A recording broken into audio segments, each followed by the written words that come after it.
கர்த்தருடைய அக்கினி ஊற்றப்படுகிறது. ஊற்றிடுமே. உன்னோடு பேசுகிற அக்கினி, உன்னை மாற்றுகிற தேவ அக்கினி இந்த நாளில் எங்கள் மீது வல்லமையோடு வல்லமை வல்லமை தாருமே. தேசத்தை அபிஷேகம் அபிஷேகம் ஊற்றுமே. ஆடல் கொண்டு உமக்கா எழும்பீட.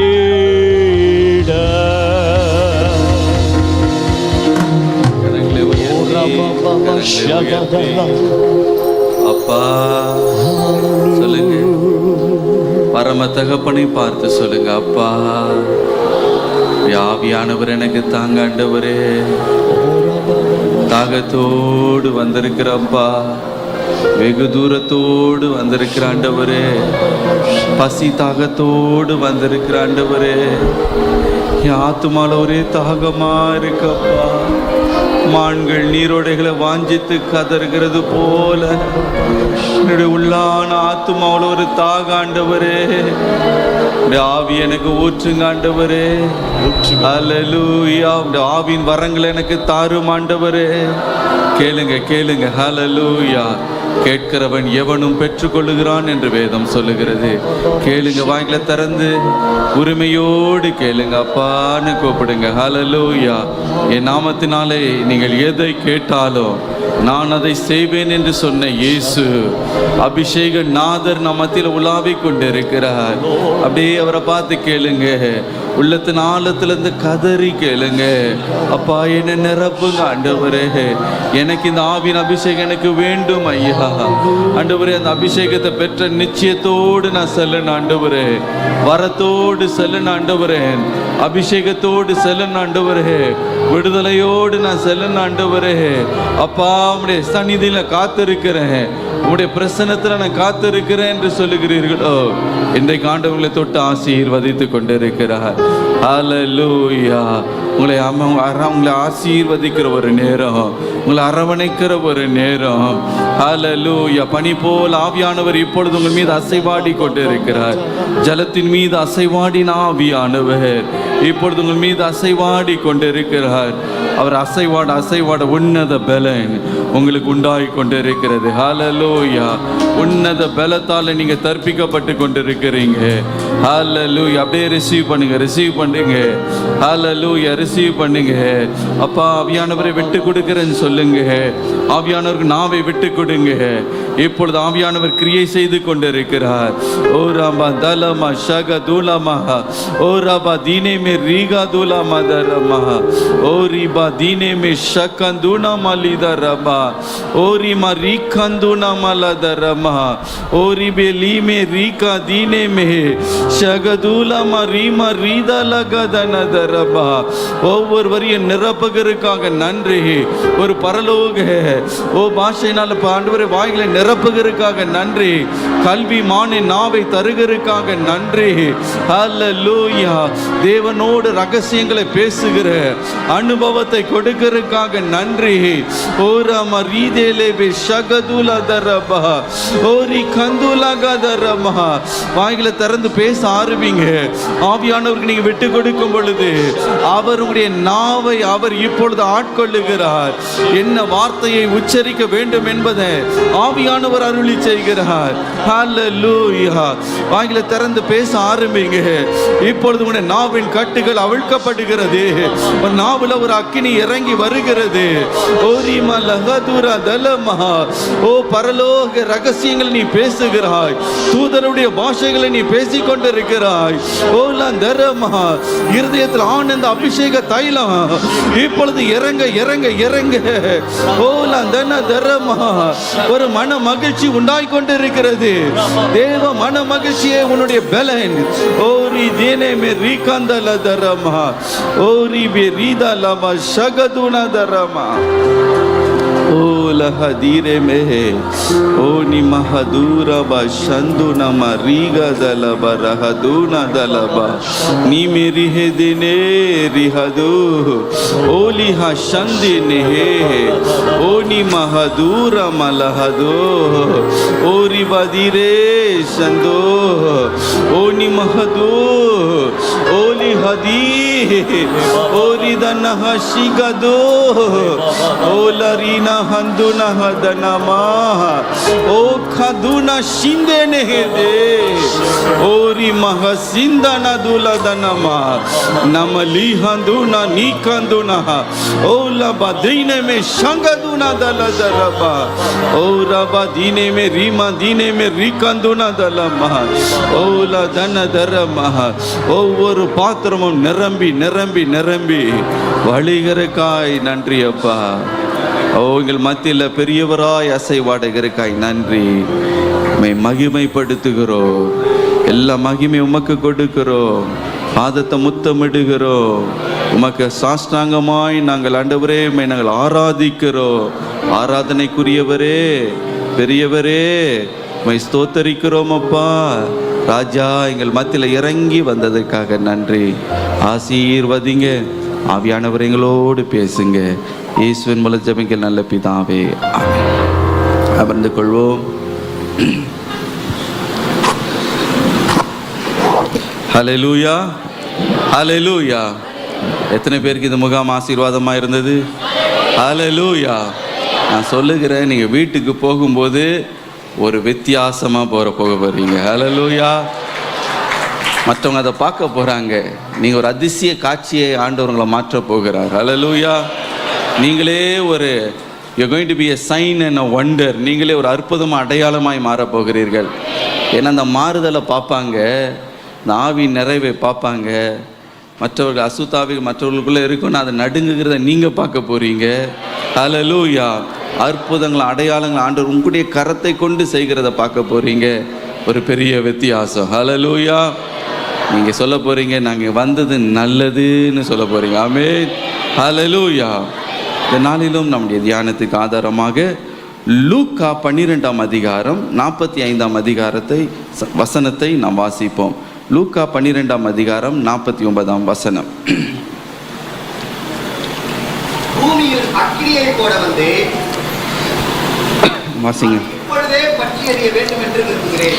பூமியின் மேல் அக்கினியை போட வந்தேன், அது இப்பொழுதே பற்றி எரிய வேண்டும் என்று விரும்புகிறேன். எனக்கு பிரியமானவர்களே, இதுதான் நம் அருமை இரட்சகராகிய இயேசு கிறிஸ்துனுடைய பயங்கரமான ஒரு தாகம். அக்கினியை நான் போட வந்தேன். ஹல்லேலூயா. இன்றைக்கு நீங்கள் ஆவியானவரை பெற்றுக்கொள்ளுகிறத வாஞ்சிக்கிறதை பார்க்கிலும் இயேசு கிறிஸ்து உங்களை அபிஷேகம் பண்ண வேண்டும் என்று அவர் மிக ஆவல் உள்ளவராக இருக்கிறார். ஹல்லேலூயா.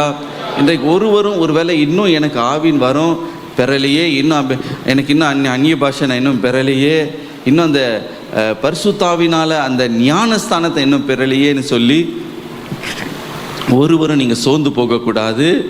இயேசு உங்கள் அருகில் தான் இருக்கிறார். உங்களுக்காக அவர் காத்து கொண்டு இருக்கிறார். ஹல்லேலூயா. சரியான நேரம் வரும், உங்களை பற்றி பிடிக்க போகிறார். அந்த அக்கினியை போட வந்தேன் என்று சொன்னவர் அந்த அக்கினியை உங்களோட வாழ்க்கையில் அவர் அருளி செய்ய அவர் உண்மை உள்ளவராக இருக்கிறார். ஹல்லேலூயா.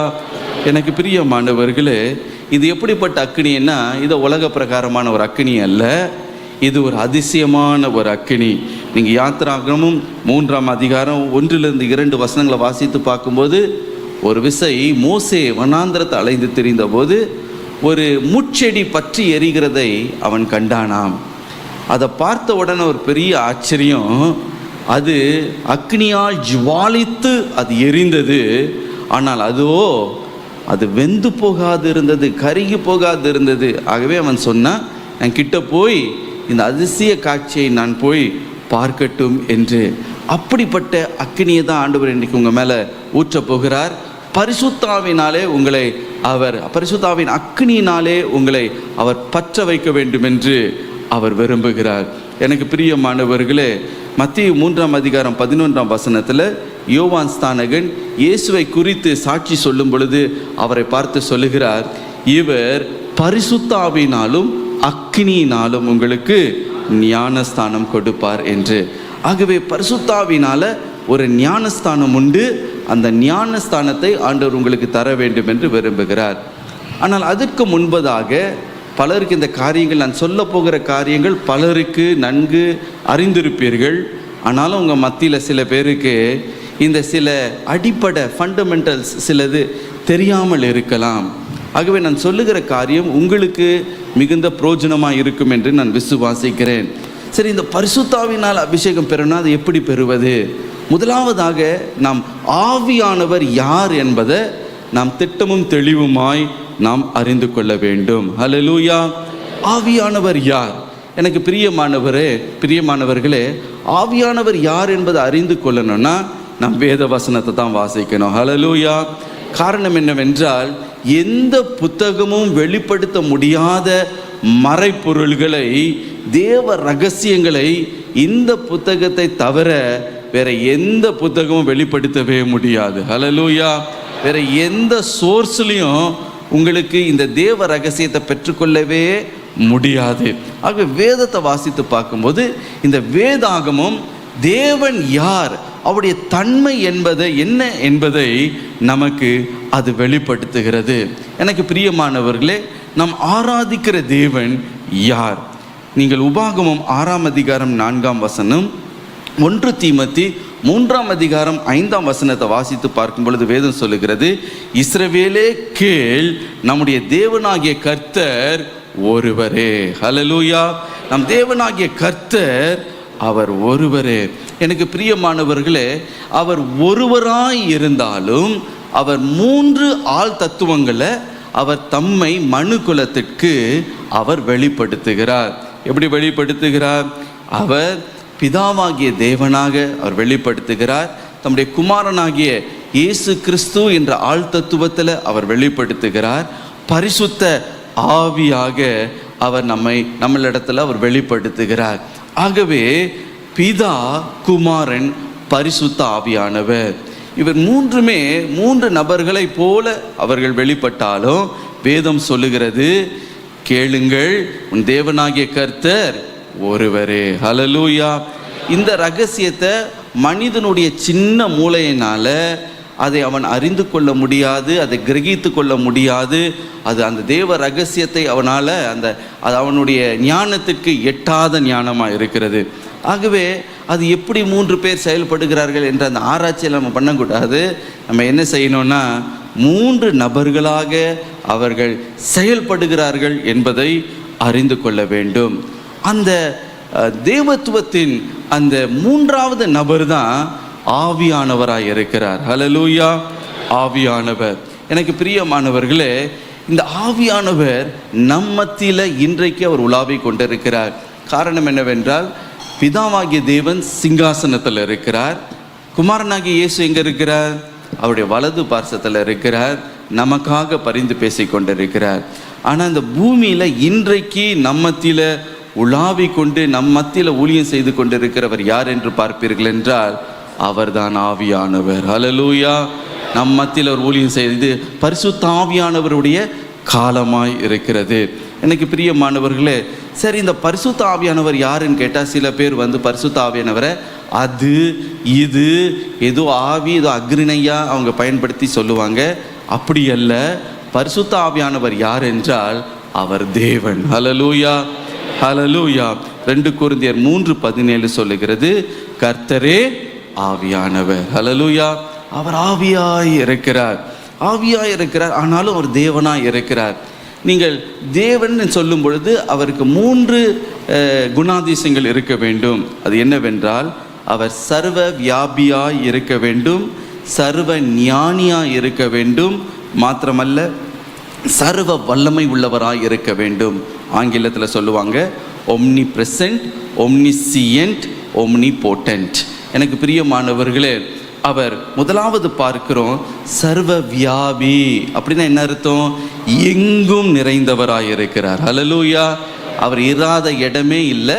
அண்ட சராசரங்களை அவர் நிரப்பி இருக்கிறார். ஹல்லேலூயா. அவர் இல்லாத இடம் ஒரு இடமும் இல்லை. வேதம் என்ன சொல்லுகிறது பாருங்க. நீங்கள் எரேமியா 23ஆம் அதிகாரம் 23 24 வசனங்களை வாசிங்க. நான் சமீபத்திற்கு மாத்திரமா தேவன். மைக் கொடு, சீக்கிரம் மைக் கொடுங்க. நான் சமீபத்திற்கு மாத்திரமா தேவன்,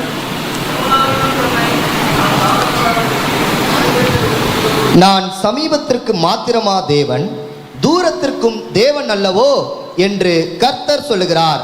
எவனாகிலும் தன்னை நான் காணாதபடிக்கு மறைவிடங்களில் ஒளித்துக் கொள்ள கூடுமோ என்று கர்த்தர் சொல்லுகிறார். நான் வானத்தையும் பூமியையும் நிரப்புகிறவர் அல்லவோ என்று கர்த்தர் சொல்லுகிறார். ஹல்லேலூயா. இங்கே ஆண்டவர் என்ன சொல்லுகிறார் பாருங்களேன். எவனாகிலும் தன்னை நான் காணாதபடிக்கு மறைவிடங்களில் ஒளித்து கொள்ள கூடுமோ. மாத்திரமல்ல, இன்னொரு வார்த்தையை பார்க்கிறோம், நான் வானத்தையும் பூமியையும் நிரப்புகிறவர். ஹல்லேலூயா. ஆகவே வேதம் சொல்லுகிறது, ஒரு மனிதன் ஒருவனும் கடவுளை விட்டு தன்னைத்தானே எங்கேயாவது ஒளித்து கொண்டு அவரை என்னை காண முடியாது என்று சொல்லவே முடியாது. காரணம் என்னவென்றால், வானத்தையும் பூமியையும் அவர் நிரப்புகிறார். எல்லா இடத்திலும் எப்படி காற்று இந்த பூமி எங்கும் நிரம்பி இருக்கிறதோ, அதே போல ஆவியானவர் எங்கும் அவர் வியாபித்து இருக்கிறார். ஹல்லேலூயா.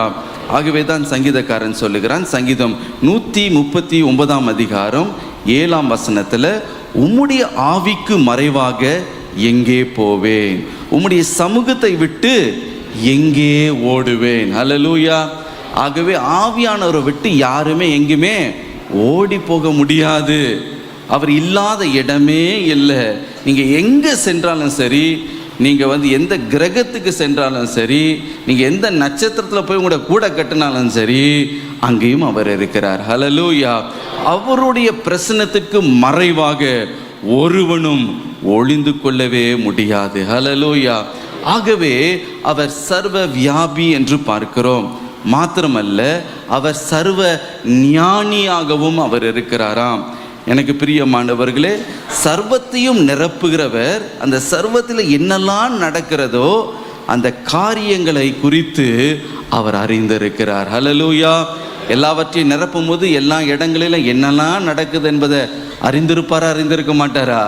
அறிந்திருப்பார். ஹல்லேலூயா. ஆகவே தான் சங்கீதம் 139 1-7 வசனங்களை வாசிங்களேன்.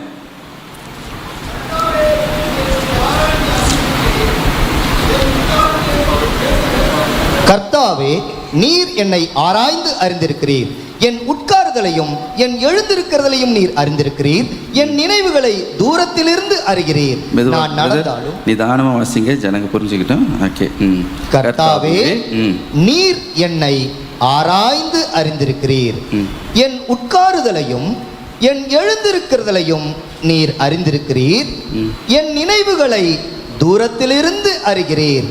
நான் நடந்தாலும் படுத்திருந்தாலும் என்னை சூழ்ந்திருக்கிறீர். என் வழிகள் எல்லாம் உமக்கு தெரியும். என் நாவில் சொல் பிறவாததற்கு முன்னே இதோ கர்த்தாவே, அதையெல்லாம் நீர் அறிந்திருக்கிறீர்.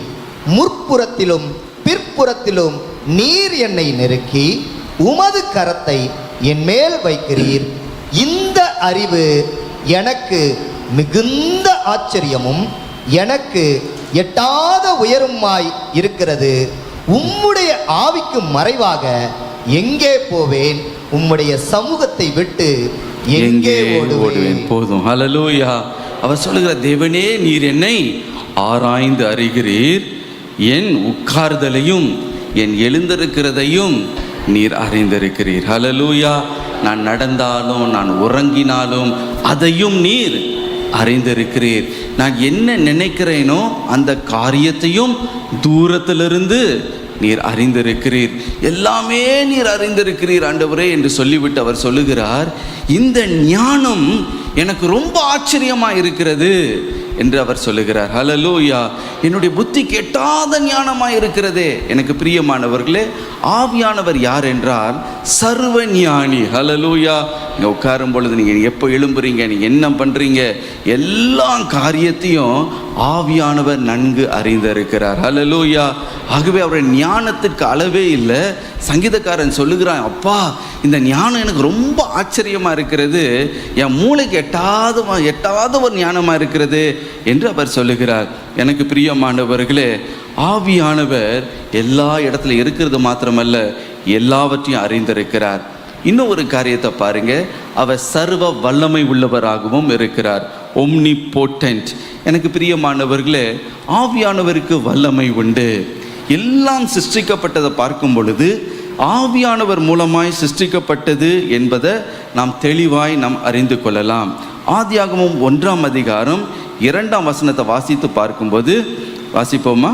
பூமியானது ஒழுங்கின்மையும் வெறுமையுமாய் இருந்தது, ஆழத்தின் மேல் இருள் இருந்தது, தேவ ஆவியானவர் ஜலத்தின் மேல் அசைவாடி கொண்டிருந்தார். ஹல்லேலூயா.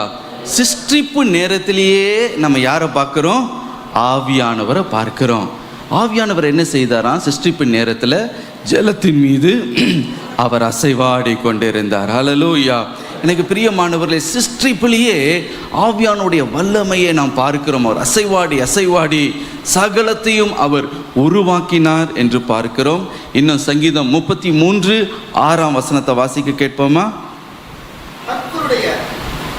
கர்த்தருடைய வார்த்தையினால் வானங்களும் அவருடைய வாயின் சுவாசத்தினால் அவைகளின் சர்வ சேனையும் உண்டாக்கப்பட்டது. ஹல்லேலூயா. கர்த்தருடைய வார்த்தையினாலும் அவருடைய வாயின் சுவாசத்தினாலும் அவைகள் சர்வ சேனையும் உண்டாக்கப்பட்டது. சர்வ சேனைன்னு சொல்லும்போது அது நட்சத்திரங்களுடைய கூட்டம்.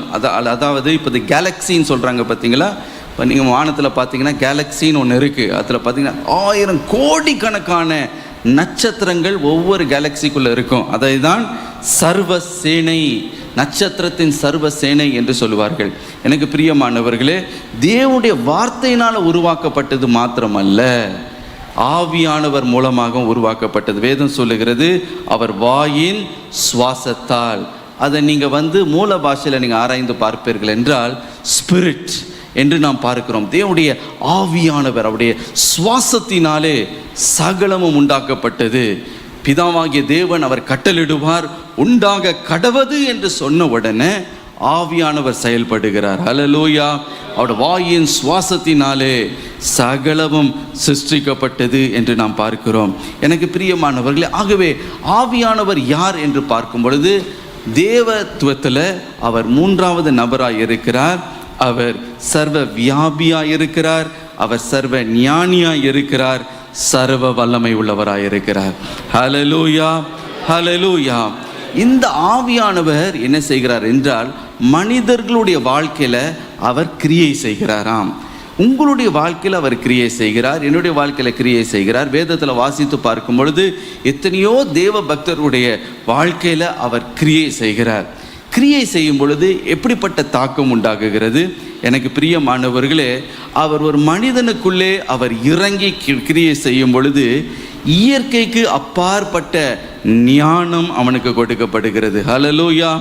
மாத்திரமல்ல, அவனுக்கு தைரியம் கொடுக்கப்படுகிறது, அவனுக்கு பலன் கொடுக்கப்படுகிறது.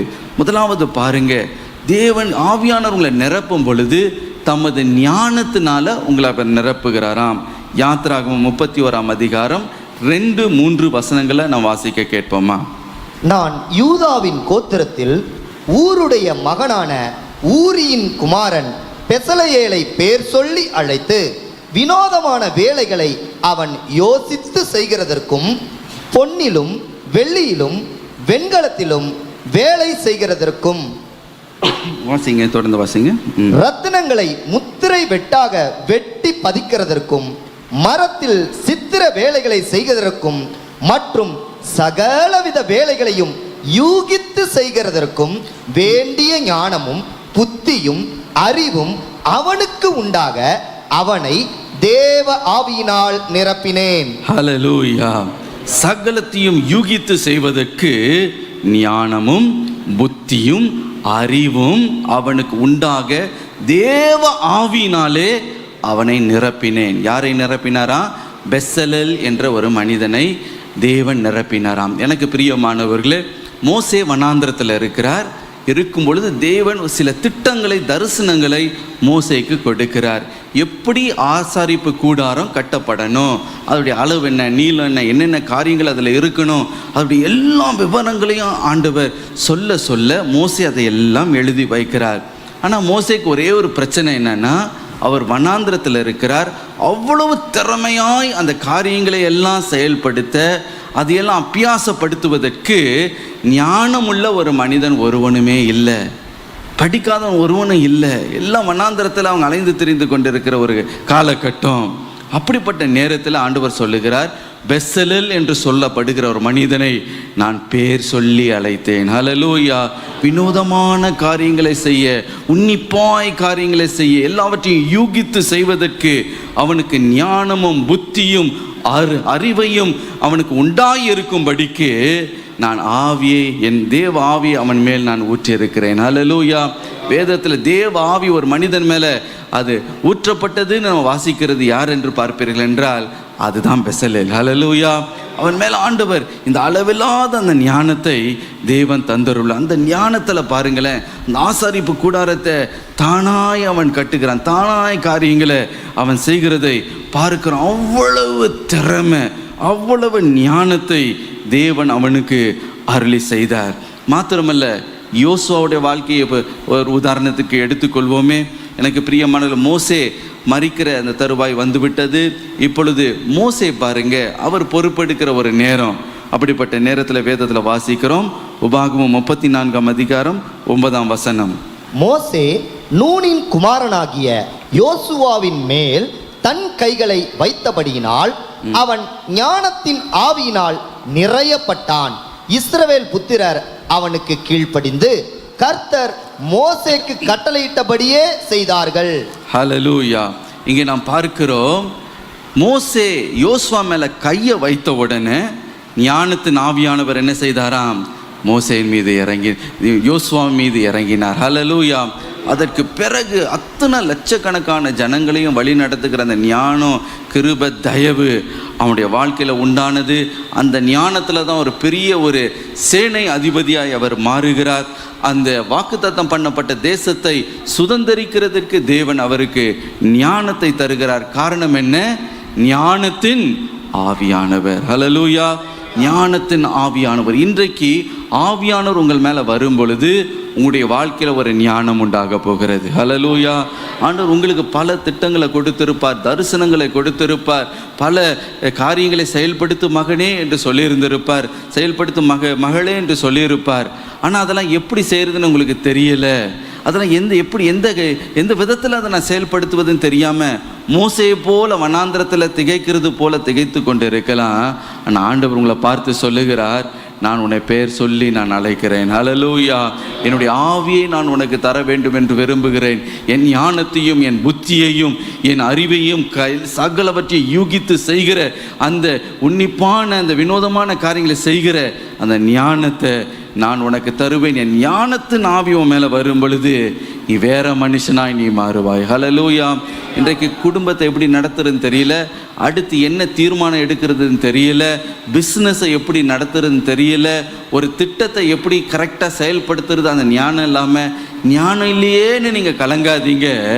ஆண்டவர் உங்களை பார்த்து சொல்லுகிறார், என் ஆவி உன் மேலே வரும் பொழுது அந்த இயற்கைக்கு அப்பாற்பட்ட ஞானத்தை மகனே நான் உனக்கு தருவேன். அந்த வெள்ளத்தினால நீ இடை கட்டப்படும் பொழுது, ஞானம் மேலே வரும் பொழுது நான் காரியங்களை உன் மூலமாய் செய்வேன். மற்றவர்கள் அதை கண்டு ஆச்சரியப்படுவார்கள். ஹல்லேலூயா. எங்கேருந்து உனக்கு ஞானம் வந்து எப்படி இந்த காரியத்தை அவன் செய்கிறான், எப்படி தான் இந்த காரியத்தெல்லாம் அவரை செய்ய முடிந்தது, எப்படி இந்த தேங்கி போய் இருக்கிற இந்த பிஸ்னஸை இவன் கொண்டு வந்தான், படிப்பில் இவ்வளோ பின்தங்கி கிடந்தானே, எப்படி இவனால் முன்னேற முடிந்தது என்று மற்றவர்கள் உங்களை பார்த்து ஆச்சரியப்படத்தக்க ஞானத்தின் ஆவியானவர் உங்களுடைய வாழ்க்கையில் அவர் செயல்படுவார். இரண்டாவதாக, ஆவியானவங்களுக்குள்ள வரும்போது பாருங்களேன், ஒரு தைரியம் நமக்குள்ளே உண்டாகுகிறதாம். ஹல்லேலூயா. நீங்கள் ஆதியாகமம் 6ஆம் அதிகாரம் 34ஆம் வசனத்தை வாசிக்க கேளுங்க. அப்பொழுது கர்த்தருடைய ஆவியானவர் கிதியோன் மேல் இறங்கினார். அவன் எக்காளம் ஊதி அபியேசியரை கூப்பிட்டு தனக்கு பின் செல்லும்படி செய்து. ஹல்லேலூயா. அங்கே நாம் பார்க்கிறோம், இங்கே கர்த்தருடைய ஆவியானவர் கிதியோன் மேலே இறங்கினார். ஹல்லேலூயா. இந்த கிதியோன் எப்படிப்பட்ட ஒரு மனிதன் என்றால், சுவாபத்தின்படியே ரொம்ப ஒரு பயந்த சுவாபம், ரொம்ப அமைதியாக இருக்கிற ஒரு மனிதர். அவருக்கு எப்போவுமே எல்லாத்தையும் முன்னின்று செய்யணுன்ற அந்த விருப்பம் இல்லை, ஒரு பயந்த சுவாபம் அவருக்கு. Is a timid person. தைரியம் இல்லாத ஒரு நபராய் தான் இருந்தார். பாருங்கள், மீதியான் தேசத்தில் இருந்து பெரிய தாக்குதல் இஸ்ரவேலில் வரும்போது அவர் ரொம்ப சோர்ந்து போய் மனமடிவு அடைந்து போய் அவர் தன்னை குறித்தே பாருங்களேன் இல்லாத பரிதாபமான காரியம், தாழ்வு மனப்பான்மை, மாத்திரமல்ல தோல்வி மனப்பான்மை. இது எனக்கு வராது, என் குடும்பம் சாதாரண குடும்பம், இஸ்ரவேல் குடும்பத்திலே ரொம்ப அற்பமான குடும்பம், அந்த குடும்பத்தில் நான் ரொம்ப அற்பமானவனே நான் தான் அப்படின்னு நிறைய இன்ஃபீரியாரிட்டி காம்ப்ளெக்ஸ் மாத்திரம் இல்லை, சுய பரிதாபமும் நிறையா இருந்தது. நிறைய பேருக்கு அப்படிப்பட்ட சுய பரிதாபம் இன்றைக்கி உங்கள் வாழ்க்கையில் இருக்கலாம். என் குடும்பம் சாதாரண குடும்பம்தான், நான் ஒன்றும் பெரிய ஆள் கிடையாது, நான் ஒரு ஏழை, எனக்கு ஒன்றும் படிப்பறிவு இல்லாதவன், எனக்கு என்ன ஒன்றுமே நல்லா செய்ய முடியாது, நான் திராணியற்றவன், இப்படியெல்லாம் நீங்கள் உங்களையே கிதியோனை போல குறை பேசி கொண்டு இருக்கலாம். ஆனால் நீங்கள் சொல்லலாம், என்னை கொண்டு ஆண்டவர் என்ன செய்ய முடியும்? ஒருவேளை நீங்கள் சொல்லலாம், இப்படிப்பட்ட ஒரு முட்டாளை கொண்டு ஆண்டவர் என்ன தான் செய்ய முடியும், நான் ஒன்றுக்கும் பிரயோஜனம் இல்லாதவன் ஆச்சே அப்படின்னு நீங்கள் நினைக்காதீங்க. ஆவியானவர் உங்கள் மேலே வரும் பொழுது உங்களுக்கு தைரியம் உண்டாகும். ஹல்லேலூயா, ஹல்லேலூயா.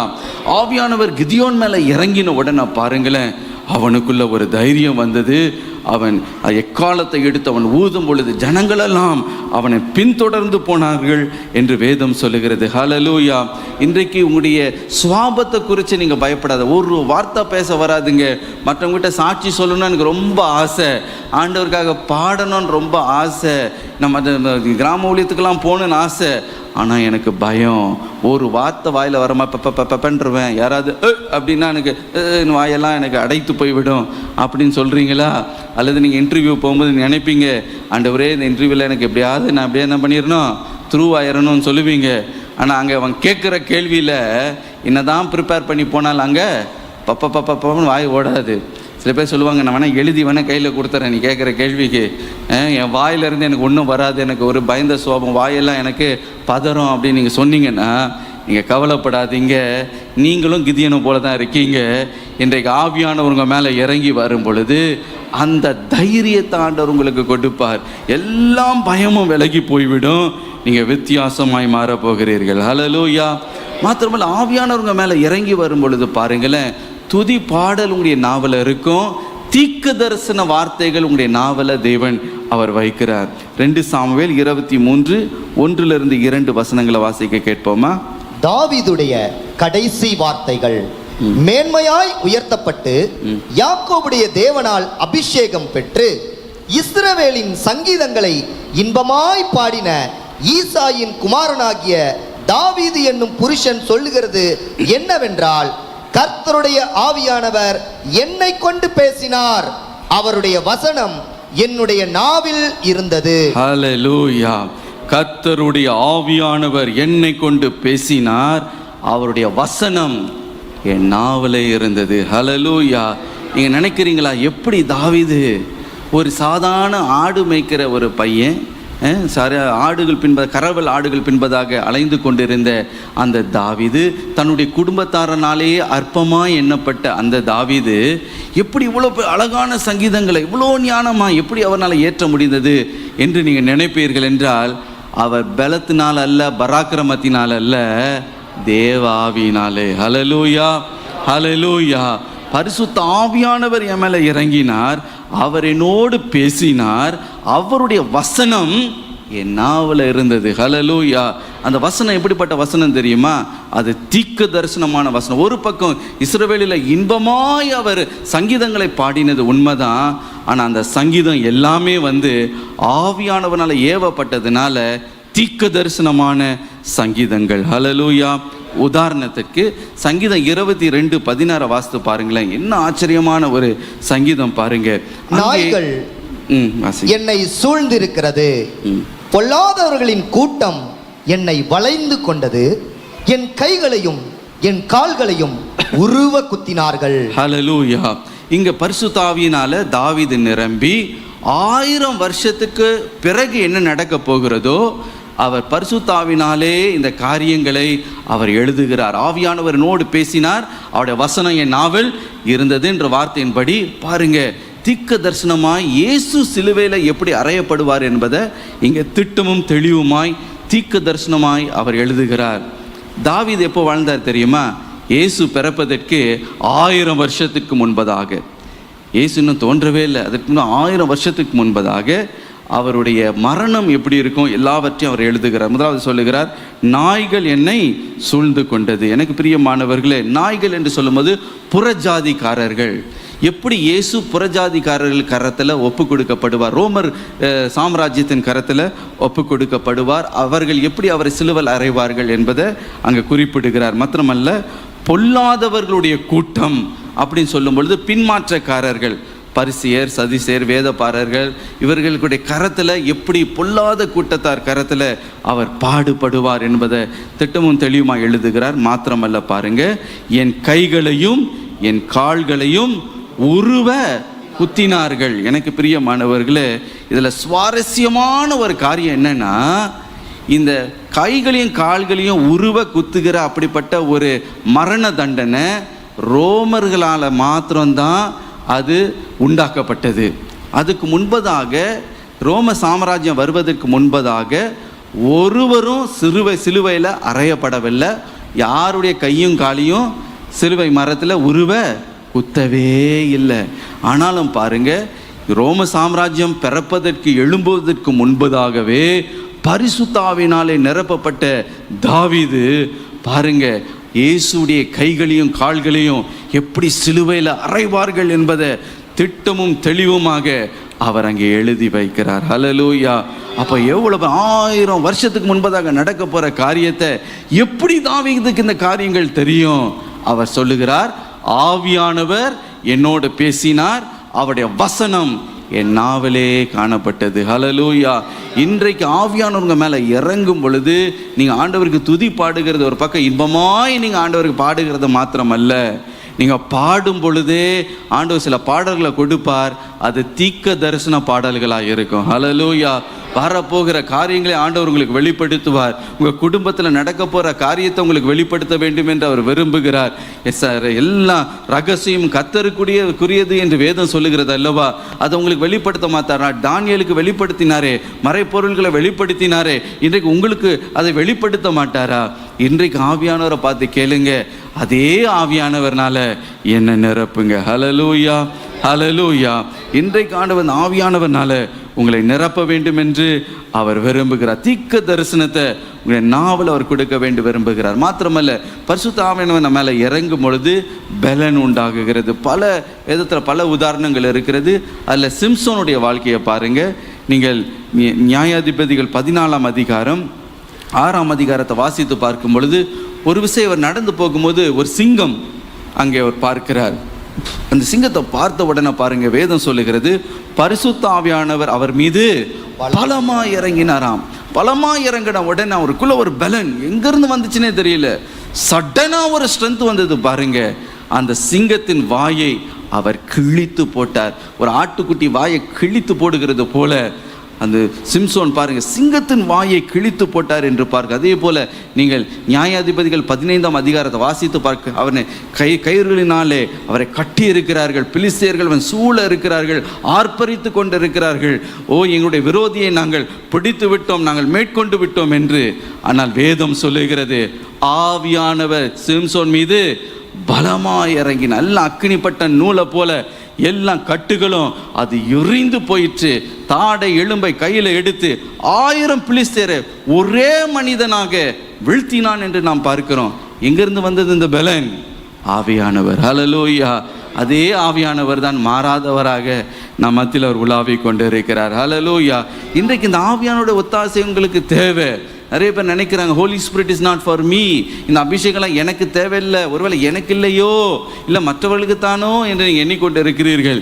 இல்லை, இந்த ஆவியானவர் உங்களுக்கு தான். ஹல்லேலூயா. ஒவ்வொரு ஆவியானவரை தேவன் அருளி செய்ய வேண்டும் என்று அவர் மிக ஆவல் உள்ளவராக இருக்கிறார். பாருங்களேன், இயேசு கிறிஸ்து இந்த பூமியில் இருந்தபோது கூட பாருங்க, ஆவியானவரை தான் அவர் சார்ந்து கொண்டு இருந்தார். ஆவியானவரை சார்ந்து தான் ஊழியத்தை செய்தார். எல்லாவற்றுக்கும் ஆவியானவர் மேலே அவருடைய ஒத்தாசையை தேடினார் என்பதை அவருடைய ஊழியத்தில் நம்ம பார்க்க முடியும். மத்தேயு 3ஆம் அதிகாரம் 11ஆம் வசனத்தை வாசித்து பாருங்கள். மனம் திரும்புதலுக்கென்று நான் ஜலத்தினால் உங்களுக்கு ஞானஸ்நானம் கொடுக்கிறேன், எனக்கு பின் வருகிறவரோ என்னிலும் வல்லவராயிருக்கிறார், அவருடைய பாதரட்சைகளை சுமக்கிறதற்கு நான் பாத்திரன் அல்ல, அவர் பரிசுத்த ஆவியினாலும் அக்கினியினாலும் உங்களுக்கு ஞானஸ்நானம் கொடுப்பார். ஹல்லேலூயா. இதுதான் இயேசு கிறிஸ்துவுக்கும் மற்ற தேவனுடைய பிள்ளைகளுக்கும் வித்தியாசம். மற்றவங்கெல்லாம் தேவ ஆவியினால் நிரப்பப்பட்டாங்க. ஆனால் இயேசு பாருங்க, நம்ம என்ன செய்கிறாராம்? ஆவினாலே நமக்கு ஞானஸ்தானம் கொடுக்கிறார். ஆனால் எனக்கு பிரியமானவர்களே, அவர் ஞானஸ்தானம் கொடுத்தாலும் பாருங்க, அவரும் பாருங்க பூமியில் நம்ம போல மாம்சத்தில் இந்த பூமியில் இருந்த நாட்களில் அவர் ஆவியானுடைய ஒத்தாசையை தேடி நாடிதான் ஊழியத்தை அவர் செய்தார் என்று நாம் பார்க்கிறோம். யார் இயேசு கிறிஸ்துன்னு பார்க்கும் பொழுது 1 தீமோத்தி 3:16 சொல்லுகிறது, மாம்சத்தில் வெளிப்பட்ட தேவன். ஹல்லேலூயா. மாம்சத்தில் வெளிப்பட்ட தேவன் தான் இயேசு கிறிஸ்து. அவர் தேவனாக இருந்தாலும் மாம்சத்தில் இருக்கும் பொழுது நம்மை போல பாடுள்ளவராகத்தான், நம்ம போல ஒரு மனிதராகத்தான் அவர் இருந்தார். ஆகவே அவருக்கும் ஆவியானுடைய ஒத்தாசை மிக அவசியமாக இருந்தது. பாருங்க, இயேசுடைய பிறப்பே பரிசுத்தாவின் மூலமாகத்தான் அவர் உற்பத்தி செய்யப்பட்டார் என்பதை நாம் அறிந்து கொள்ளலாம். மத்தேயு 1ஆம் அதிகாரம் 18ஆம் வசனத்தை வாசித்து பார்க்கும் பொழுது, மரியாளின் மீது பரிசுத்த ஆவியானவர் அசைவாடினால், நிலையில் ஆடினார். அப்பொழுது வேதம் சொல்லுகிறது, உன்னதமானவருடைய பலன் மரியாளின் மீது இறங்கின பொழுது அவருடைய கற்பத்தில் பாருங்களேன், ஒரு பரிசுத்த வித்து வைக்கப்படுகிறது, ஒரு பரிசுத்த குழந்தை உண்டாகுகிறது. அந்த குழந்தை மாம்சத்துக்கேற்ற ஒரு குழந்தை அல்ல, பரிசுத்தாவினாலே கருத்தரிக்கப்பட்ட குழந்தை தான் இயேசு கிறிஸ்து. ஹல்லேலூயா. எனக்கு பிரியமானவர்களே, அவருடைய பிறப்பை அவர் பூமியில் அவர் வந்ததே பார்க்கும் பொழுது பரிசுத்தாவின் மூலமாக தான் இயேசு இந்த பூமியில் அவர் தோன்றினார் என்பதை பார்க்கிறோம்.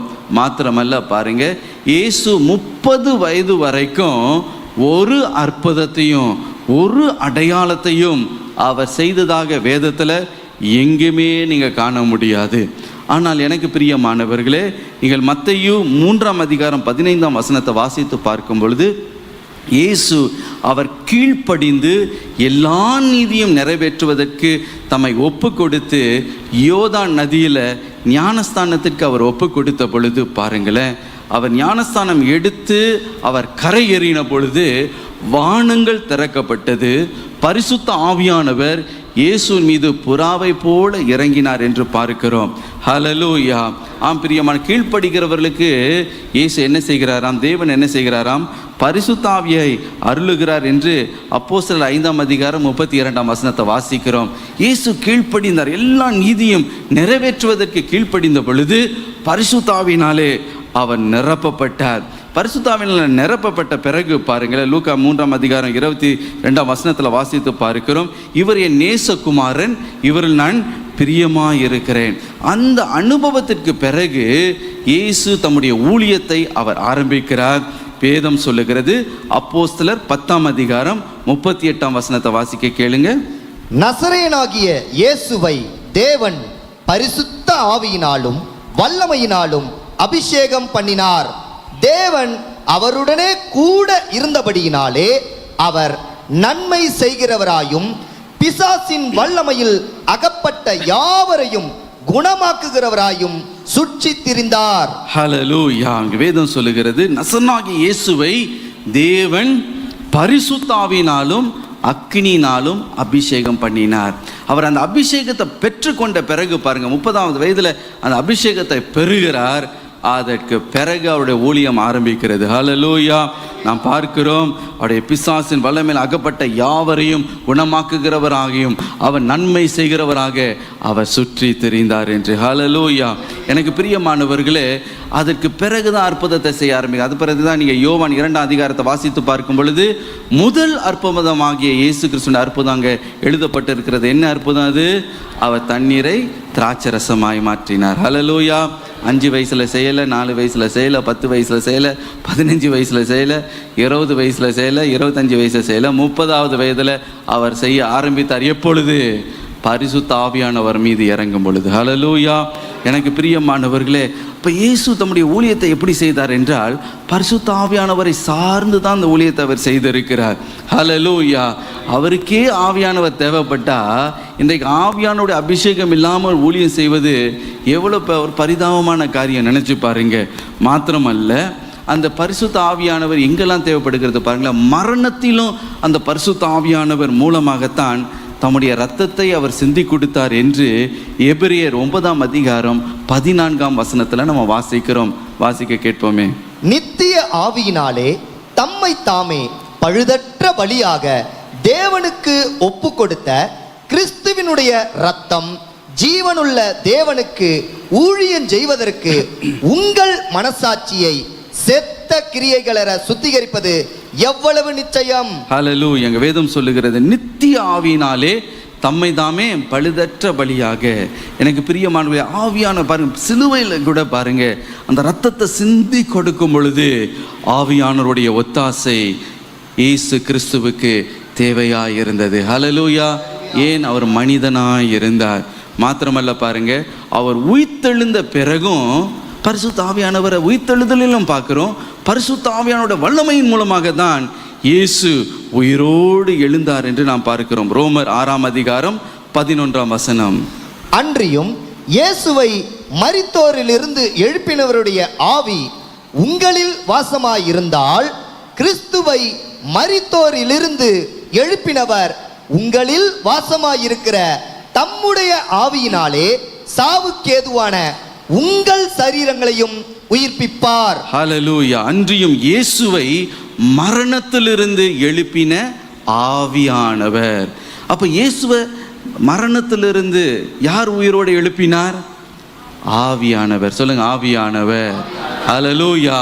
ஆவியானவர் தான் மரணத்தில் இருக்கு 3ஆம் நாளிலே இயேசுவை உயிரோடு எழுப்பினார். ஹல்லேலூயா. மாத்திரமல்ல பாருங்க, உயிர்த்தெழுதுக்கு பிறகும் ஆவியானவர் மூலமாக அவர் தம்முடைய சீஷர்களுக்கு கட்டளை கொடுத்தார் என்று அப்போஸ்தலர் 1ஆம் அதிகாரம் 1-2 வசனங்களில் நாம் வாசிக்கலாம்.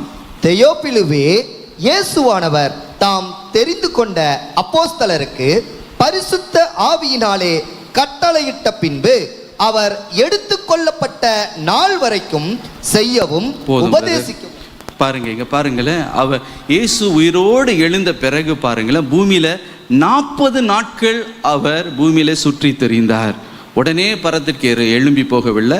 40 நாட்கள் இந்த பூமியில் அவர் இருந்தாராம். அந்த 40 நாட்களும் பாருங்களேன், தம்மால் தெரிந்து கொள்ளப்பட்ட அப்போஸ்தலர்களுக்கு பரிசுத்த ஆவியினாலே அவர்களுக்கு கட்டளையிட்டார். ஹல்லேலூயா. உயிர்த்தெழுந்த பிறகும் பார்ப்பீர்கள் என்றால் இயேசு அவருடைய கடைசி ஊழியத்தினுடைய கடைசி இறுதி நேரம் வரைக்கும் பரிசுத்த ஆவியானவரை அவர் சார்ந்து ஊழியத்தை செய்தார் என்று நாம் பார்க்கிறோம். ஹல்லேலூயா. எனக்கு பிரியமானவர்களே, அப்போ இயேசு கிறிஸ்துவுக்கே ஆவியானவர் இந்த பூமியில் அவ்வளவு அவசியமாக இருக்குமே. ஆனால் இன்றைக்கு உங்களுக்கும் எனக்கும் எவ்வளவு அவசியம் என்பதை சற்று நாம் யோசித்து பார்க்க வேண்டும். ஹல்லேலூயா. ஆகவே தான் இயேசு சொல்லுகிறார், இந்த ஆவியானவர் உனக்கு தேவை, இந்த வல்லமை உனக்கு தேவை, இந்த பலன் உனக்கு தேவை. ஆகவே தான் இந்த ஆவியானவர்னால உன்னை நான் அபிஷேகம் பண்ண வேண்டும் என்று நான் விரும்புகிறேன் என்று இயேசு அவர் கூறினார். ஹல்லேலூயா. பாருங்க, சீடரை பார்த்து அவர் என்ன சொன்னார் என்றால், நீங்கள் யோவான் 16ஆம் அதிகாரம் 17ஆம் வசனத்தை வாசித்து பார்க்கும்போது அவரை பார்த்து சொல்லுகிறார், நான் உங்களுடைய பிரயோஜனத்திற்காக தான் நான் பிதாவிடத்தில் நான் செல்லுகிறேன். நான் போகாமல் இருந்தார் தேற்றரவாளன் உங்களிடத்தில் வரார். ஆனால் நான் போவேன் ஆகில் நான் அவரை உங்களிடத்தில் அனுப்புவேன். ஹல்லேலூயா. இயேசு சொல்லுகிற காரியத்தை கொஞ்சம் உன்னிப்பாக கவனிச்சு பாருங்க. அவர் சொல்லுகிறார், நான் பூமியிலிருந்து பிதாவிடத்தில் போகிறது உங்கள் பிரயோஜனத்திற்கு என்று சீஷர்களை பார்த்து அவர் சொல்லுகிறார். சீஷர்களுக்கு ரொம்ப வருத்தம். என்னடா இயேசு சொல்லுகிறார், உங்களை விட்டு நான் போகிறேன்னு சொன்ன உடனே அவங்களுக்கு ஒரே துக்கம். ஏசப்பா எங்கே போகிறீங்க? ஐயோ, நீங்கள் போயிட்டீங்கன்னா நாங்கள் என்ன பண்ண போகிறோம்? ஆனால் இயேசு சொல்லுகிறார், அடோ நீங்கள் அப்பெல்லாம் கஷ்டப்படாதீங்க, கவலைப்படாதீங்க, உங்கள் பிரயோஜனத்துக்கு தான் நான் போகிறேன். நாங்கள் போனேன்னா ஆவியானவரை அனுப்புவேன். நீங்கள் ஒருவேளை கேட்கலாம், என்ன பிரயோஜனம், என்ன பிரயோஜனத்துக்கு அவர் அங்கே போகிறார் என்று. எனக்கு பிரியமானவர்களே, இயேசு மாம்ச சரீரத்தில் இந்த பூமியிலேயே இருப்பார் என்றால் ஒரு இடத்துல, ஒரு நேரத்தில், ஒரு பகுதியில் தான் அவர் இருக்க முடியும். எனக்கு பிரியமானவர்களே, ஆனால் அதே நேரத்தில் ஆவியானவர் அனுப்புவார் என்றால் வேதம் சொல்லுகிறது, ஆவியானுடைய கிரியை என்னவென்றால் இயேசுவை மகிமைப்படுத்துவது தான் ஆவியானவருடைய கிரியை. ஹல்லேலூயா. யோவான் 16ஆம் அதிகாரம் 14 to 15 வசனங்களை வாசித்து பார்த்தீங்கன்னா, ஆவியானவருடைய ஒரு மெயின் ஊழியம் என்னவென்றால் இயேசுவை அவர் மகிமைப்படுத்துவார். ஹல்லேலூயா. இயேசுவை மகிமைப்படுத்தி கொண்டே இருப்பார், அவர் வெளிப்படுத்தி கொண்டே இருப்பார். அவர் சொல்லுகிறார், நான் போவேனாகில் பரிசுத்த ஆவியானவர் வருவார், அவர் என்னை மகிமைப்படுத்துவார். ஹல்லேலூயா. ஆவியானவருடைய பிரசன்னம் இறங்கும் பொழுது இயேசு நம்மோடு கூட இருக்கிற அந்த உணர்வை நாம் பெற்றுக்கொள்ளுகிறோம். ஹல்லேலூயா. நீங்கள் திருப்பத்தூரில் இருந்தாலும் சரி, சென்னையில் இருந்தாலும், பெங்களூரில் இருந்தாலும், ஜெர்மனியில் இருந்தாலும், கனடாவில் இருந்தாலும், எங்கே இருந்தாலும் சரி, அங்கேயும் ஆவியானவர் சகலவற்றையும் நிரப்புகிற ஆவியானவர் இயேசுவை நமக்கு வெளிப்படுத்தி கொண்டே இருக்கிறார். ஹல்லேலூயா. ஆகவே தான் இயேசு ஏதோ ஒரு இடத்துல, ஏதோ ஒரு மலையில் ஒரு இடத்துல தான் அவர், அந்த இடத்துல தான் அவர் கட்டுப்பட்டு இருக்கிறார் அப்படிலாம் நீங்கள் நினைக்கவே கூடாது. ஆவியானவர் மூலமாய் இயேசு எல்லா இடத்திலும் அவர் உலாவி கொண்டே இருக்கிறார். ஹல்லேலூயா. இயேசுவை மகிமைப்படுத்தி கொண்டே இருப்பார் ஆவியானவர், அவர் வெளிப்படுத்தி கொண்டே இருப்பார். நம்ம நினச்சிக்கிட்டு இருக்கோம், இயேசு என்னோட இருக்கிறார், அவங்களோட இருக்கிறார், கனடாலையும் இருக்கிறார், எல்லா இடத்துலையும் இருக்கிறார். எப்படி? ஆவியானவர் சகலவற்றையும், வானத்தையும் பூமியும் நிரப்புகிறவர். எல்லாருக்கும் இயேசுவை அவர் வெளிப்படுத்தி கொண்டே இருக்கிறார். ஹல்லேலூயா. எவ்வளோ ஒரு அருமையான ஒரு அனுபவம் பாருங்க. இன்றைக்கு அந்த ஆவியானவரை நாம் பெற்றுக்கொள்ள போகிறோம். ஆமென். ஹல்லேலூயா. ஆகவே தான் இயேசு சொன்னார், உங்களை நான் திக்கற்றவர்களாய் நான் விடேன், இது உலகத்தின் முடிவு பரியந்தமும் சகல நாட்களிலும் நான் உங்களோடு கூட இருக்கிறேன் என்று இயேசு சொல்லுகிறார். எப்படி இயேசு உங்களோடு கூட இருக்க முடியும்? உங்கள்கிட்டயும் இருக்கணும், அவங்கள்ட்டையும் இருக்கணும், அவங்ககிட்டையும் இருக்கணும். எப்படி எல்லாருக்கிட்டையும் இயேசு இருக்க முடியும்? ஆவியானவர் மூலமாய். ஹல்லேலூயா. சகலவற்றை நிரப்புகிற ஆவியானவர் இயேசுவை மகிமைப்படுத்துகிறார், இயேசுவை அவர் வெளிப்படுத்துகிறார். இயேசு என்னோடு தான் இருக்கிறார், எனக்குள்ளே தான் இருக்கிறார். நீங்கள் களி கூர்ந்து கொண்டு இருப்பீங்க, கனடாலாமையும் யாராவது ஒருத்தர் அங்கே அப்படி தான் சொல்லி கொண்டு இருப்பார்கள். ஹல்லேலூயா. என எல்லாவற்றிலும் எல்லா இடத்துலையும் அவர் நிரப்பியிருக்கிறார். ஏதோ ஒரு குறிப்பிட்ட இடத்துல, ஏதோ ஒரு மலையில், ஏதோ ஒரு புனித ஸ்தலத்தில் அங்கே தான் போய் அவரை தரிசிக்கணும்னு இல்லை, அவர் உலகத்தை, வானத்தையும் பூமியும் அவர் நிரப்புகிறார். ஹல்லேலூயா. ஆகவே எங்கேயும் அவரை தரிசிக்கலாம், எங்கேயும் அவரை ஆராதிக்கலாம், எங்கேயும் அவர் என்னை பிரஸ்தாபப்படுத்தும் எந்த ஸ்தானத்திலும் நான் வந்து உங்களை ஆசீர்வதிப்பேன் என்று அவர் சொல்லுகிறார் ஆவியானவர் மூலமாக. சரி, இந்த ஆவியானவர் எப்படி நமக்கு அருளப்படுகிறார்? எனக்கு பிரியமானவர்களே, அவர் படிப்படியாய் ஆவியானவரை நாம் பெற்றுக்கொள்ளுகிறோம். முதலாவதாக ரட்சிக்கப்படும் பொழுது ஆவியானவரை ஒரு குறிப்பிட்ட அளவில் நீங்கள் பெற்றுக்கொள்ளுகிறீர்கள். அதற்கு பிறகு பாருங்க, நீங்கள் பரிசுத்த ஆவியினால் ஞானஸ்தானம் பெறும் பொழுது நிறைவான அளவில் பரிசுத்த ஆவியானவரை நீங்கள் பெற்றுக்கொள்ளுகிறீர்கள். ஹல்லேலூயா. முதலாவது ரட்சிக்கப்படும் பொழுது ஆவியானவரை ஒவ்வொரு நபரும் ஒரு குறிப்பிட்ட அளவில் நீங்கள் பெற்றிருக்கிறீர்கள். ஹல்லேலூயா. ஆனால் அது பரிசுத்த ஆவியினால் ஞானஸ்தானம் அல்ல, உங்களுடைய ரட்சிப்புக்கு ஏதுவான அளவில் ஆவியானவரை நீங்கள் பெற்றிருக்கிறீர்கள். எனக்கு பிரியமானவர்களே, ரோமர் 10ஆம் அதிகாரம் 9ஆம் வசனம் சொல்லுகிறது, ரட்சிக்கப்படுகிறதுனா என்ன? நிறைய பேருக்கு தெரியாது ரட்சிப்புனா என்ன. எனக்கு பிரியமானவர்களே, ரோமர் 10:9 வாசிங்க. என்னவென்றால், கர்த்தராகிய இயேசுவை நீ உன் வாயினாலே அறிக்கையிட்டு தேவன் அவரை மரித்தோரிலிருந்து எழுப்பினார் என்று உன் இருதயத்திலே விசுவாசித்தால் ரட்சிக்கப்படுவாய். ஹல்லேலூயா. எப்படிங்க ரட்சிக்கப்படுறது? இங்க வேதம் சொல்லுகிறது, கர்த்தராகிய இயேசுவை உன் வாயினாலே அறிக்கையிட்டு தேவன் அவரை மரணத்திலிருந்து எழுப்பினார் என்று உன் இருதயத்தில் விசுவாசித்தால் ரட்சிக்கப்பட்டாய். ஹல்லேலூயா. எனக்கு பிரியமானவர்களே, இந்த ரட்சிப்பின் அனுபவத்தில் ஆவியானவருடைய செயலை நாம் பார்க்கிறோம். 1 கொரிந்தியர் 12ஆம் அதிகாரம் 3ஆம் வசனம் சொல்லுகிறது, பரிசுத்த ஆவியானவரே அன்றி அல்லாமல் ஒருவனும் இயேசுவை ஆண்டவர் என்று சொல்ல முடியாது. ஹல்லேலூயா. பரிசுத்த ஆவியானவரே அன்றி இயேசுவை கர்த்தர் என்று ஒருவராலும் சொல்லக்கூடாது. எனக்கு பிரியமானவர்களே, ஒரு மனிதன் இயேசுவை விசுவாசிக்கணும் அப்படின்னாலே ஆவியானவர் அவனை இழுக்கணும். ஹல்லேலூயா. அவன் பாவி, அவனுடைய பாவங்கள் கழுவப்பட வேண்டும், ஐயோ எனக்கு ஒரு இரட்சகர் வேண்டும், ஐயோ அந்த பாவத்தை கண்டித்து உணர்த்துகிற ஆவியானவர் அந்த மனிதனுடைய இருதயத்தில் அந்த சுவிசேஷத்தை கேட்கும் பொழுது அவர் கிரியை செய்கிறார். ஹல்லேலூயா. அவனுக்குள்ள ஒரு இழுப்பு, ஐயோ நான் ரட்சிக்கப்படணுமே, ஐயோ நான் ஒரு பாவியாச்சே, ஐயோ எனக்கு மீட்பு வேணுமேன்னு ஒரு தாகம் அவனுக்குள்ள ஒரு உண்டாகுகிறதே. இது மாம்சத்தினால நடக்கிற ஒரு காரியம் அல்ல, ஏதோ மனுஷனுடைய நினைவுனால வருகிற ஒரு காரியம் அல்ல, ஆவியானவருடைய செயல். ஹல்லேலூயா. அப்படி ஆவியானவனை இழுக்கும் பொழுது அவனுடைய அறியாமல் தன்னுடைய வாயினாலே அவன் அறிக்கையிட்டு சொல்லுகிறான், இயேசுவே ஆண்டவர் என்று அவன் அறிக்கை எடுகிறான். ஹல்லேலூயா.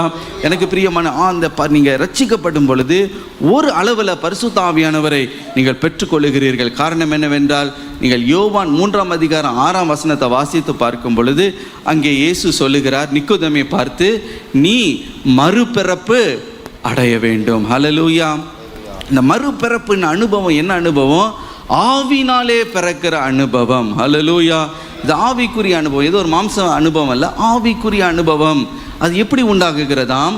பரிசுத்த ஆவியினாலே உண்டாகுகிறது. ஹல்லேலூயா. பரிசுத்த ஆவியானவர் நமக்குள்ள வருகிறார், நம்முடைய இருதயத்துக்குள்ள வந்து, கிறிஸ்துவே ஆண்டவர், நீ மரணத்திலிருந்து நீ ஜீவனுக்குள் நீ பிரவேசித்திருக்கிறாய் என்று உங்களுடைய ஆவியோடு சாட்சி பகிர்கிறார். ஹல்லேலூயா. அது ஆவியானவருடைய செயல். அப்பொழுதே பாருங்களேன், நீங்கள் இயேசு என் இருதயத்தில் வந்துட்டாரு நீங்கள் சொல்கிறீங்க. எப்படி இயேசு உங்களுக்குள்ளே வந்தார்? எப்படி வந்தார்? ஆவியானவர் மூலமாய். ஹல்லேலூயா. ஆவியானவரை ரட்சிக்கப்பட்ட யாவரும் ஆவியானவரை நீங்கள் பெற்றிருக்கிறீர்கள். யாருமே சொல்லக்கூடாது, ஐயோ நான் ஆவியானவரை பெறலை அப்படின்னு சொல்லக்கூடாது. நீங்கள் ஆவியானவரை பெற்றிருக்கிறீர்கள், ஆவியானவர் உங்களுக்குள்ள வாசம் பண்ணுகிறார். But at the same time இன்னொரு படி ஒன்று இருக்கிறது. ஹல்லேலூயா. அது என்னவென்றால், எனக்கு பிரியமானவர்களே, ஆவினாலே நீங்கள் அபிஷேகத்தை, ஞானஸ்தானத்தை நீங்கள் பெற்றுக்கொள்வது. எனக்கு பிரியமானவர்களே, சீஷருடைய வாழ்க்கையை நீங்கள் பார்க்கும்போது அவங்களும் இப்படி தான் படிப்படியாக ஆவியானவரை பெற்றுக்கொண்டார்கள். பாருங்க, இயேசுவை சிலுவையில் அறைந்த உடனே சீஷர்களுக்கெல்லாம் ஒரே பயம். என்ன செய்தார்களாம்? பூட்டப்பட்ட வீட்டுக்குள்ளே போய் அவர்கள் ஒளிந்து கொண்டார்கள். அங்கே போய் அவங்க ஒளிஞ்சிக்கிட்டு இருக்காங்க. ஏன்? ஐயோ இயேசுவை சிலுவையில் அறைஞ்சாச்சு, இனிமேல் அவர் உயிரோடு எழும்ப மாட்டார், அவ்வளோதான் போச்சு அப்படின்னு பயந்து கொண்டு இருக்கிறார்கள். அப்படி பயந்து கொண்டு இருக்கும் பொழுது யோவான் 20ஆம் அதிகாரம் 19 22 வசனத்தை வாசிக்க கேட்போம். வாரத்தின் முதல் நாளாகிய அன்றைய தினம் சாயங்கால வேளையிலே சீஷர்கள் கூடியிருந்த இடத்தில் யூதர்களுக்கு பயந்ததினால் கதவுகள் பூட்டி இருக்கையில் இயேசு வந்து நடுவே நின்று, உங்களுக்கு சமாதானம் என்றார். அவர் இப்படி சொல்லி தம்முடைய கைகளையும் விலாவையும் அவர்களுக்கு காண்பித்தார். சீஷர்கள் கர்த்தரை கண்டு சந்தோஷப்பட்டார்கள். இயேசு மறுபடியும் அவர்களை நோக்கி, உங்களுக்கு சமாதானம் உண்டாவதாக, பிதா என்னை அனுப்பினது போல நானும் உங்களை அனுப்புகிறேன் என்று சொல்லி அவர்கள் மேல் ஊதி பரிசுத்த ஆவியை பெற்றுக்கொள்ளுங்கள். ஹல்லேலூயா. அவர்கள் மீது ஊதி பரிசுத்த ஆவியை பெற்றுக்கொள்ளுங்கள். அவங்க நின்று கொண்டிருந்திருப்பார்கள், அப்படின்னு ஊதி பரிசுத்த ஆவியை பெற்றுக்கொள்ளுங்கள். எனக்கு பிரியமானவர்களே, சீஷர்கள் பாருங்க, ஏன் இயேசு அவர்கள் மேலே ஊதி பரிசுத்த ஆவியை பெற்றுக்கொள்ளுங்கள் என்று சொன்னார்? ஏனென்றால் இந்த சீஷர்கள் இயேசு தேவகுமாரன் என்பதை நம்பினார்கள், ஆனால் தேவன் அவரை உயிரோடு எழுப்பினார் என்பதை அது வரைக்கும் அவங்க விசுவாசிக்கலை. அதனால தான் பூட்டப்பட்ட வீட்டில் அவங்க பயந்து ஒளிந்து கொண்டு இருக்கிறார்கள், ஐயோ எல்லாம் முடிஞ்சிச்சின்னு. ஆனால் உயிர்த்தெழுந்த இயேசு அவர்கள் மத்தியில் அவர் தோன்றி அவர் என்ன செய்கிறார் பாருங்களேன், அவர்கள் மேலே ஊதுகிறார். ஹல்லேலூயா. பரிசுத்த ஆவியை பெற்றுக்கொள்ளுங்கள். அப்போ தான் இயேசு மரித்தோரிலிருந்து எழும்பினார் என்பதை அவங்க விசுவாசிக்கிறார்கள். ரட்சிக்கப்படுகிறதுக்கு 2 கண்டிஷன். முதலாவதாக, இயேசு கர்த்தர் என்று உன் நாவினால் அறிக்கை செய்ய வேண்டும். தேவன் அவரை மரித்தோரிலிருந்து எழுப்பினார் என்பதை அவங்களுடைய இருதயத்தில் விசுவாசித்தால் ரட்சிக்கப்படுவீர்கள். ஹல்லேலூயா. இது ஆவியானுடைய செயல். அந்த செயல் இப்பொழுதுதான் நடக்கிறது. ஹல்லேலூயா. அது வரைக்கும் அவர் தீர்க்கதரிசின்னு சில பேர் நினச்சி கொண்டு இருந்தார்கள். சில பேர் அவர் தேவகுமாரன் தான், ஆனால் அவர் மரித்து போனார் என்று நினைத்து கொண்டு இருந்தார்கள். அவர் தேவன் உயிரோடு எழுப்பினார் என்று விசுவாசித்த பொழுது பரிசுத்த ஆவியானவர் அவர்கள் மேலே அப்படின்னு ஊதி பெற்றுக்கொள்ளுங்கள் என்று சொன்னார். அந்த நேரத்தில் நான் நம்புகிறேன், அவர்கள் ரட்சிப்புக்கு ஏதுவான அந்த ஆவியானுடைய அந்த அளவை அவர்கள் பெற்றுக்கொண்டார்கள். ஹல்லேலூயா. எனக்கு பிரியமானவர்களே, இன்றைக்கு ஆண்டவர் நம்ம மேலே ரட்சிக்கப்படும் போது அப்படி தான் ஊதுகிறார். பாருங்க, முதல் மனிதனை ஆண்டவர் உருவாக்கின பொழுது ஆதியாகமம் 2ஆம் அதிகாரம் 7ஆம் வசனம், அவனை தம்முடைய சாயலின்படி ரூபத்தின்படி உருவாக்கி அவன் மேலே ஊதி அவன் ஜீவாத்மாவாய் மாறினான் என்று பார்க்கிறோம். அதே போல் அது மாம்ச மனிதன். ஆனால் ஆவிக்குரிய மனிதன் உங்களுக்குள்ள உருவாகணும்னா தேவன் என்ன செய்கிறாராம்? எனக்கு பிரியமானவர்கள், அதே போல மேலே ஊதி ஆவியானவரை பெற்றுக்கொள் என்று சொல்லும் பொழுது, எனக்கு பிரியமானவர்களே, 2 கொரிந்தியர் 5ஆம் அதிகாரம் 17ஆம் வசனத்தின்படி நீங்கள் புதிய சிருஷ்டியாய் மாறுகிறீர்கள். ஹல்லேலூயா. ஒருவன் கிறிஸ்துவுக்குள் இருந்தால் அவன் புதிய சிருஷ்டியாய் இருக்கிறான், பழையவைகள் எல்லாம் ஒளிந்து போயின, எல்லாம் புதிதாயின. ஆகவே நீங்கள் ரட்சிக்கப்படும் பொழுதே ஒரு அளவில் நீங்கள் பரிசுத்த ஆவியின் அபிஷேகம் இல்லை, நீங்கள் பரிசுத்த ஆவியை ஒரு அளவில் நீங்கள் பெற்றுக்கொள்ளுகிறீர்கள். ஹல்லேலூயா. ரட்சிப்புக்கு ஏதுவான அளவில் நீங்கள் பெற்றுக்கொள்ளுகிறீர்கள்.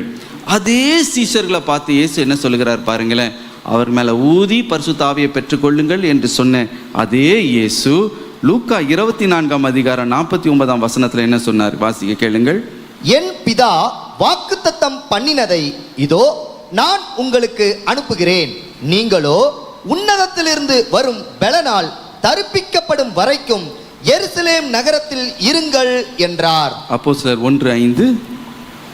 ஆகையால் நீங்கள் எருசலேமை விட்டு போகாமல் என்னிடத்தில் கேள்விப்பட்ட பிதாவின் வாக்குத்தத்தம் நிறைவேற காத்திருங்கள் என்று கட்டளையிட்டார்.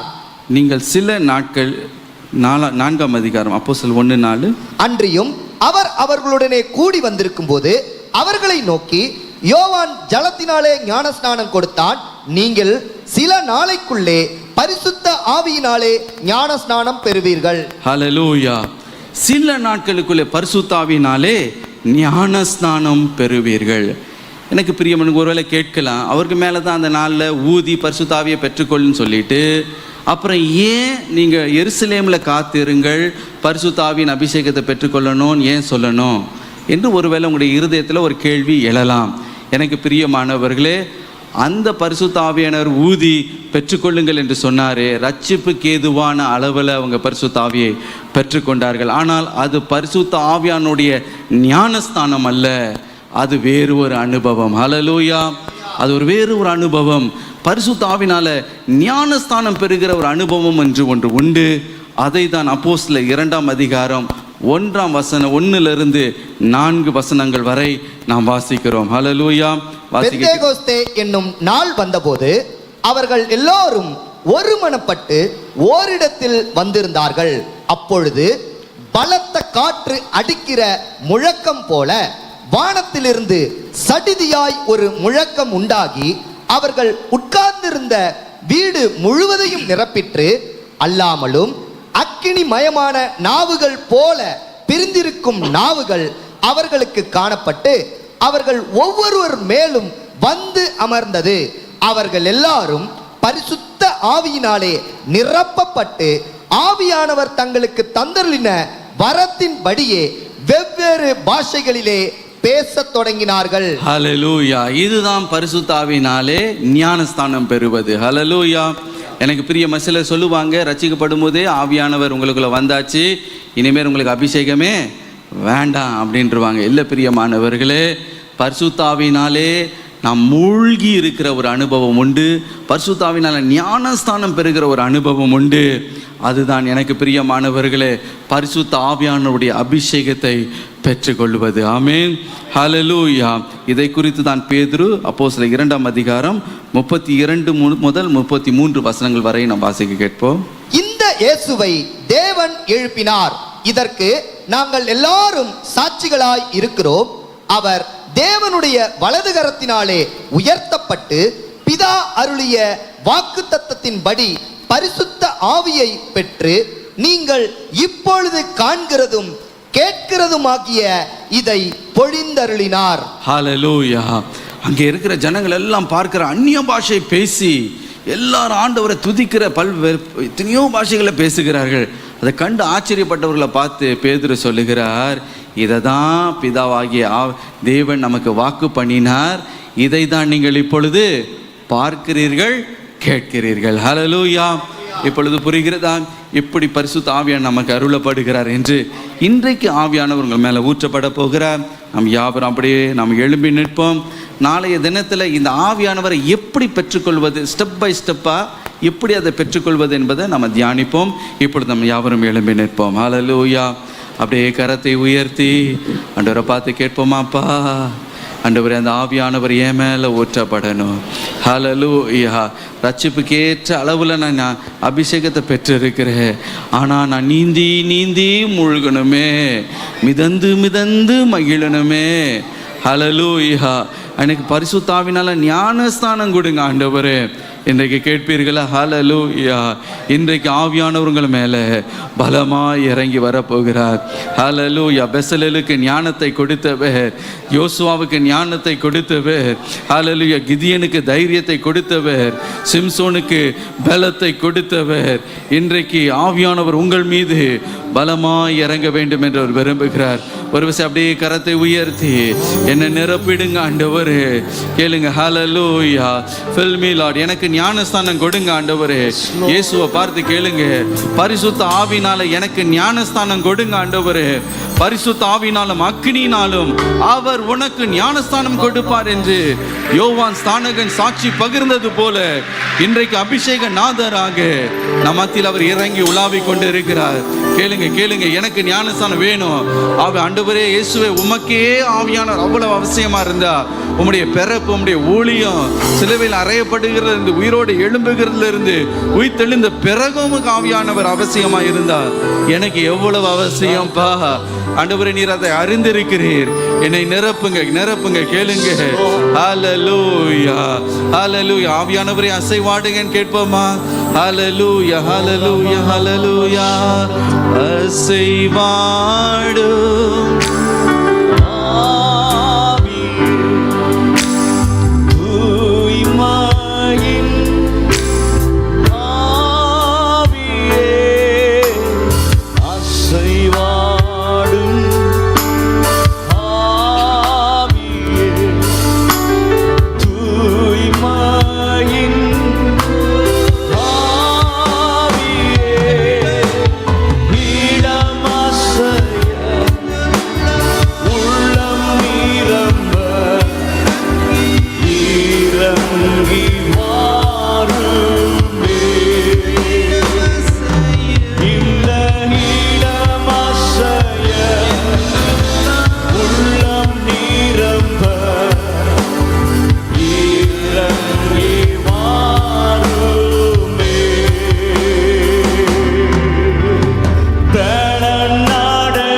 வந்திருக்கிறோம்.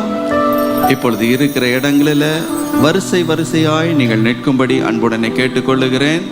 இப்பொழுது உள்ள பிள்ளை இப்போ தேவ ஊழியர்கள் வந்து அபிஷேக தைலத்தை உங்களுடைய தலையின் மேல வார்த்து உங்களுக்காக ஜெபிக்கிற நேரம், ஒரு பரிசுத்த நேரம், தேவன் உங்களை சந்திக்கிற ஒரு நேரம். ஆகவே நீங்கள் அதற்கு ஆயத்தமாக இருங்கள். பிரதர்